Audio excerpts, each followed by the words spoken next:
कहाँ है मेरा बेटा? क्या किया है तुम लोगों ने उसके साथ? कनिका ने नव्या का हाथ पकड़ा और उसे पीछे की तरफ खींच लिया, पर नव्या ने अपना हाथ उससे छुड़ाया और गुस्से में कहा, ठीक है, तुम लोग कुछ नहीं बताओगे तो मैं खुद ही पता कर लूंगी। मैं अभी पुलिस को बुलाऊंगी, उनसे कहूंगी कि तुम लोगों ने मेरे बेटे को किडनैप किया था और अब वो गायब है। उसने तुरंत अपना फोन निकाला और पुलिस का नंबर डायल कर दिया। नव्या ने जैसे ही पुलिस का नंबर डायल किया, कनिका ने अपने आदमियों को इशारा किया। उन लोगों ने कनिका का इशारा समझ लिया और दोनों तुरंत आगे आ गए। उन लोगों ने नव्या के हाथ से फोन छीन लिया और उसके दोनों हाथों को पकड़कर पीछे कर दिया। यू, मेरा फोन वापस करो, नव्या ने चिल्लाते हुए कहा। कनिका ने फोन तुरंत अपने हाथ में ले लिया और पुलिस का डायल्ड नंबर काट दिया। कनिका, मेरा फोन वापस करो। क्यों? ताकि तुम पुलिस को बुलाओ और हम सब जेल चले जाएं? ऐसा तो मैं होने नहीं दूंगी। कनिका ने मुस्कुराकर कहा। कनिका, मेरा बेटा छोटा है, सिर्फ 5 साल का है वो।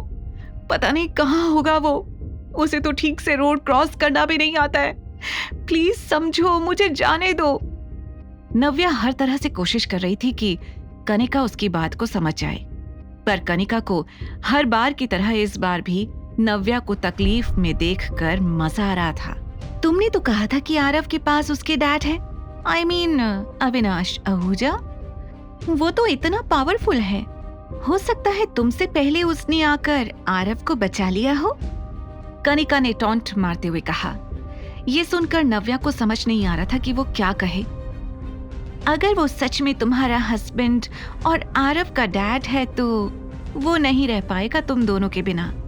पहले उसने आरव को बचाया और अब तुम्हें बचा लेगा, फेयर ना? कनिका की ये बात सुनकर नव्या ने झटपटाते हुए अपना हाथ उन आदमियों से छुड़ाने की कोशिश की, लेकिन उनकी ताकत के सामने नव्या कुछ नहीं कर पा रही थी। अगर मेरे बेटे को कुछ भी हुआ ना तो I will kill you Kanika. उधर आरव की नींद सुबह जैसे ही खुली, उसने आवाज लगाई, मम्मा। उसने घबराकर अपने आसपास देखा तो नव्या कहीं भी नहीं थी। अविनाश सुबह उठकर अपने ऑफिस का काम कर रहा था। आरव की डरी हुई हालत देखकर वो तुरंत उसके पास आ गया। आरव, उठ गए तुम? अविनाश को सामने देखते ही आरव ने उसे कमर से हक कर लिया। मम्मा ने वापस फोन क्यों नहीं किया अभी तक? उन्हें पता तो चल गया होगा ना कि हमने उन्हें कल फोन किया था, तो फिर उन्होंने फोन क्यों नहीं किया? आरव के मन में एक के बाद एक सवाल आ रहे थे, लेकिन अविनाश के पास उनका कोई जवाब नहीं था। कल तो वो पूरे होटल में घूम रही थी, यहाँ तक कि मेरे कमरे में भी आ गई थी आरव को ढूंढते हुए। तो फिर अब वो क्यों गायब है? अब आरव उसका इंतजार कर रहा है तो वो कहाँ है? अविनाश को कुछ समझ नहीं आ रहा था। उसने तुरंत ही अपने बॉडीगार्ड्स को अंदर बुलाया और स्ट्रिक्ट ऑर्डर्स देते हुए कहा, पता करो नव्या कहाँ है। तुम लोग कह रहे थे कि उसने ये होटल ज्वाइन कर लिया है। पता करो आज वो आई है या नहीं, और अगर नहीं आई है तो कहाँ है वो? ये सुनकर उसके बॉडीगार्ड्स तुरंत काम पर लग गए। सर, हम लोगों ने होटल के मैनेजर से भी बात की और यहाँ के सर्विलेंस कैमरास भी देखे। हमें पता चला है कि मिस नव्या सुबह होटल आई थी, लेकिन कनिका सिन्हा और उनके आदमियों ने मिस नव्या को किडनैप कर लिया है। वो लोग उन्हें पीछे के रास्ते से बाहर लेकर गए हैं, एक बॉडीगार्ड ने बताया। यह सुनते ही आरव घबरा गया।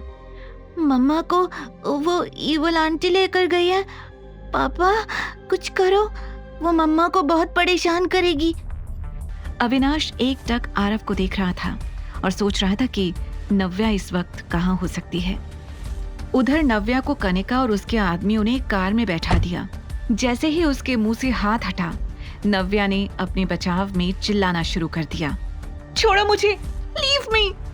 इससे पहले कि वो और चिल्लाती, कनिका के आदमियों ने उसके हाथ बांध दिए, उसके मुंह पर टेप लगा दिया और उसकी आंखों पर पट्टी बांध दी। नव्या को समझ नहीं आ रहा था कि वो किस रास्ते पर जा रही है। अब ना वो अपने आप को छुड़ाने की कोशिश कर पा रही थी और ना ही चिल्लाने की। वो अपने पैरों को पटक कर झटपटाने की कोशिश कर रही थी, लेकिन उससे भी कुछ खास फर्क नहीं पड़ रहा था। थोड़ी देर के बाद नव्या को महसूस हुआ कि उसकी गाड़ी कहीं रुकी है। कनिका के आदमियों ने उसका हाथ पकड़ा और उसे गाड़ी से नीचे उतारकर एक कमरे की तरफ ले गए। आगे की कहानी जानने के लिए देखें अगला एपिसोड सिर्फ पॉकेट FM के YouTube चैनल पर, और द रिटर्न के सारे एपिसोड्स को सुनने के लिए डिस्क्रिप्शन में दी लिंक से डाउनलोड करें पॉकेट FM ऐप।